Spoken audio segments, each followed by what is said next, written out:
नमस्कार दोस्तों, स्वागत है आपका A to Z स्टोरीज अद्भुत ऑफिशियल पर। साधु संत फकीर गुरु रहबरों की सदा ही जय जयकार। अब गुरु दत्तात्रेय जी और वाटनाथ, जिन्हें नागनाथ भी कहा जाता है, वो काशी जी को रवाना हुए। चलते समय गुरु दत्तात्रेय जी ने वानमस्य से भस्मी मंत्रित कर वटनाथ के मस्तक पर मल दी। तभी क्षण भर में वे दोनों काशी जी पहुंच गए और नित्य कर्मों से निपट कर शिवजी से मिले। तब शिवजी ने गुरु दत्तात्रेय जी से पूछा कि आपके साथ ये दूसरा कौन है। गुरु दत्तात्रेय जी बोले, ये एरहोत्र नारायण के अवतार हैं और नागिन के गर्भ से पैदा होने के कारण इनका नाम नागनाथ है। इनकी किंवदंती है कि जैसे नागनाथ वैसे ही सांपनाथ। बरगद के वृक्ष में जन्म लेने के कारण अधिकतर लोग इन्हें वटनाथ के नाम से पुकारते हैं।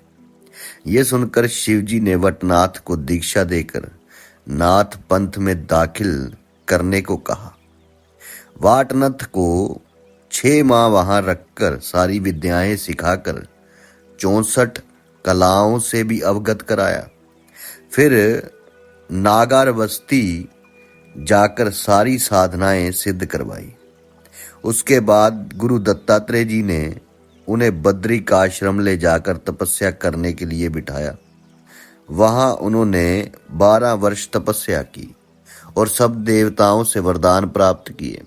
फिर वटनाथ वहां ब्रह्म भोज किया। उन्होंने सब विद्वान भोजन जीम कर अपने अपने घर गए। उसके बाद गुरु दत्तात्रेय जी ने उन्हें आज्ञा दी कि बेटा अब तीर्थ को हो आओ। तब वटनाथ गुरु दत्तात्रेय जी के चरणों में अपना मस्तक टेक कर तीर्थ यात्रा को रवाना हुए और गुरु दत्तात्रेय जी गिरनार पर्वत पर जा विराजे। वटनाथ यात्रा करते हुए बालाजी घाट जा पहुंचे, जहां उनके दर्शनों को अपार भीड़ आने लगी। वहां से यात्रा करते हुए योगी गुरु मत्स्येंद्रनाथ निकले और वटनाथ का नाम सुनकर उनके दर्शनों को आए।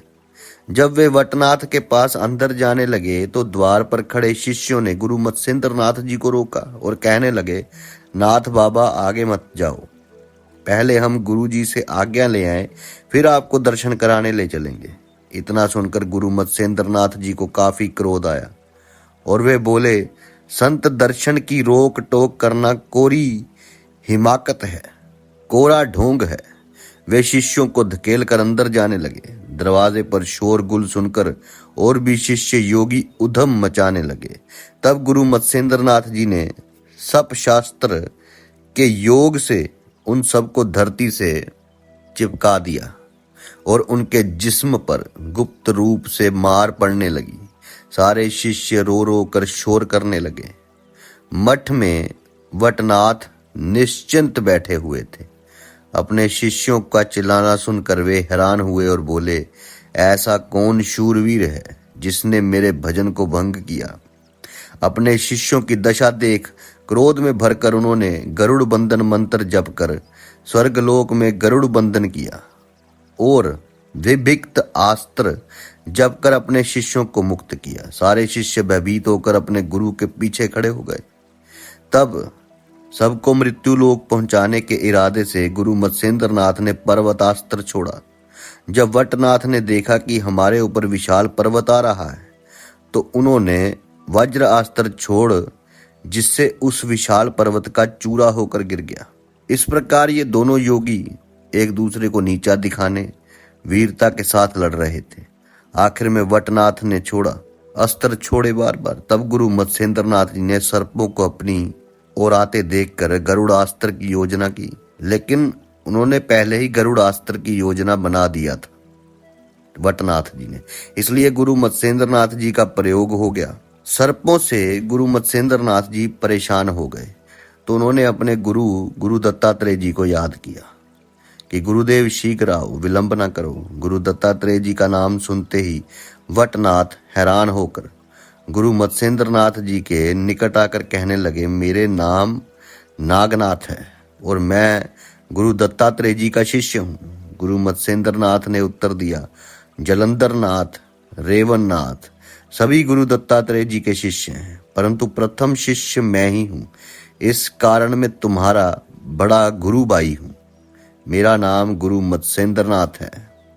ये सुनकर नागनाथ ने मन में पछतावा कर तुरंत गरुड़ बंधन तोड़ गरुड़ास्त्र का जाप किया, जिसके प्रभाव से गरुड़ धरती पर आए और सारे सर्प उन्हें देखकर अपने का विष स्वयं पीकर चले गए। इसके बाद दोनों नागपंथी योगी गले मिले और गरुड़ दोनों नाथों को नमस्कार कर स्वर्ग को चले गए।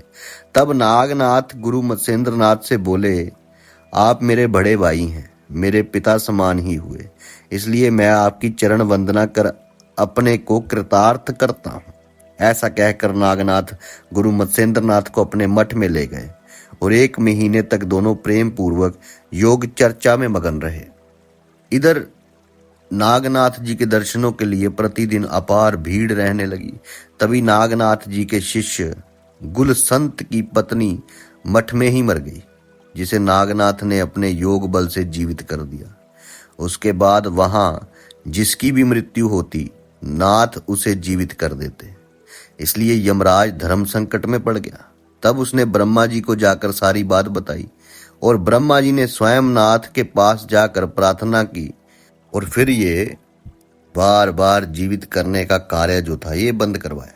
अब पहली बात तो ये कि एक ही गुरु होने की वजह से दोनों गुरु मत्स्येंद्र नाथ और वटनाथ नागनाथ, ये दोनों की शक्ति जो थी वो एक समान थी, लेकिन आदर समान था। गुरु मत्स्येंद्र नाथ जी सबसे पहले शिष्य थे, इसलिए उनकी चरण वंदना हुई। तो ये जो फकीर होते हैं, योगी होते हैं, संत होते हैं, महात्मा होते हैं, ये एक दूसरे के प्रिय होते हैं, क्योंकि एक माला में पिरोए मोती की तरह होते हैं। पहले परखा जाता है कि कुछ है भी या ऐसे ही कपड़े डाल रखे हैं, और जब पता चलता है कि वाकई में कुछ है तो फिर प्रेम पूर्वक मिलाप होता है। साधु संत फकीर गुरु रहबरों की सदा ही जय जयकार। जल्दी मिलते हैं एक नई वीडियो के साथ। तब तक के लिए आप सबका धन्यवाद। आप सबके भीतर बसे उस परमात्मा को मेरा प्रणाम।